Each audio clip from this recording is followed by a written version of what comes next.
नमस्कार किसान भाइयों और मेरे प्यारे दोस्तों, क्या आप भी सीएम किसान कल्याण योजना की 14वीं किस्त का बड़ी उम्मीद और भरोसे के साथ इंतजार कर रहे हैं? क्योंकि अब 2026 शुरू हो चुका है और हर किसान के मन में यही सवाल है कि पैसा आखिर कब आएगा। आज की इस वीडियो में हम आपको कोई हवाई बात नहीं बल्कि बिल्कुल सच्ची और जमीन से जुड़ी जानकारी देने वाले हैं। क्योंकि आजकल यूट्यूब पर कई लोग रोज नई नई तारीखें बताकर हमारे मेहनती किसान भाइयों को गुमराह कर रहे हैं, जबकि हकीकत यह है कि सीएम किसान कल्याण योजना हमारे मध्य प्रदेश के किसानों के लिए मुख्यमंत्री डॉ मोहन यादव जी की एक बहुत ही अहम योजना है, जिसमें पीएम किसान सम्मान निधि के 6,000 रुपए के साथ साथ राज्य सरकार 4,000 रुपए और देती है। यानी एमपी के किसान भाइयों को साल भर में करीब 10,000 रुपए का सीधा फायदा मिलता है, जो एक गरीब और मेहनती किसान परिवार के लिए बहुत बड़ी मदद है। अब अगर बात करें 14वीं किस्त की, तो अभी तक सरकार की तरफ से कोई भी पक्की या फाइनल तारीख सामने नहीं आई है और जो लोग जनवरी में किस्त आने की बात कर रहे हैं वे बिल्कुल गलत और भ्रामक बातें फैला रहे हैं। पिछले सालों के रिकॉर्ड को अगर ध्यान से देखें तो सीएम किसान कल्याण योजना की किस्त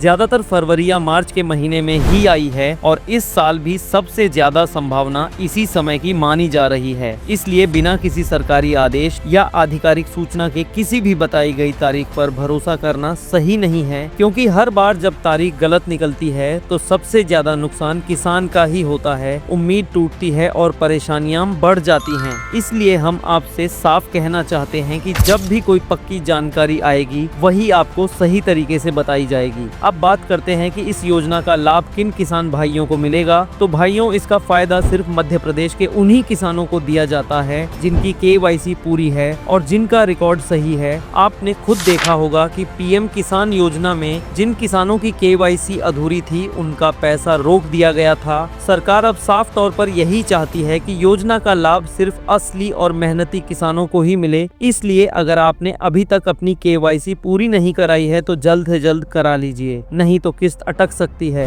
अब जिन किसान भाइयों ने अभी तक सीएम किसान कल्याण योजना में रजिस्ट्रेशन नहीं कराया है उनके लिए भी कोई घबराने वाली बात नहीं है। आप अपने नजदीकी ई मित्रा केंद्र, लोक सेवा केंद्र, ग्राम पंचायत या कृषि विभाग में जाकर आसानी से आवेदन कर सकते हैं। इसके लिए आपको आधार कार्ड, खतौनी या B1, बैंक खाता विवरण और निवास प्रमाण पत्र जैसे जरूरी दस्तावेज साथ ले जाने होंगे। और एक बात खास ध्यान रखने वाली है कि पीएम किसान सम्मान निधि योजना में आपका नाम होना बहुत जरूरी है, क्योंकि दोनों योजनाओं का पैसा एक ही खाते में सीधे भेजा जाता है। भाइयों, आज के समय में सबसे जरूरी बात यही है कि किसी भी फेक यूट्यूबर या बिना आधार वाली खबरों से दूर रहें, क्योंकि गलत जानकारी से किसान हमेशा नुकसान में रहता है। हमारा उद्देश्य सिर्फ और सिर्फ आपको सही, सच्ची और काम की जानकारी देना है, ताकि आप किसी के बहकावे में न आएं। जैसे ही सीएम किसान कल्याण योजना की 14वीं किस्त को लेकर कोई भी आधिकारिक अपडेट आएगा, सबसे पहले आपको इसी चैनल के माध्यम से बताया जाएगा। आखिर में मैं आप सभी किसान भाइयों से यही कहना चाहता हूं कि अगर आपकी कोई समस्या है, कोई सवाल है या किसी तरह की दिक्कत आ रही है तो कमेंट में जरूर लिखिए। आपकी मदद करना हमारा फर्ज है,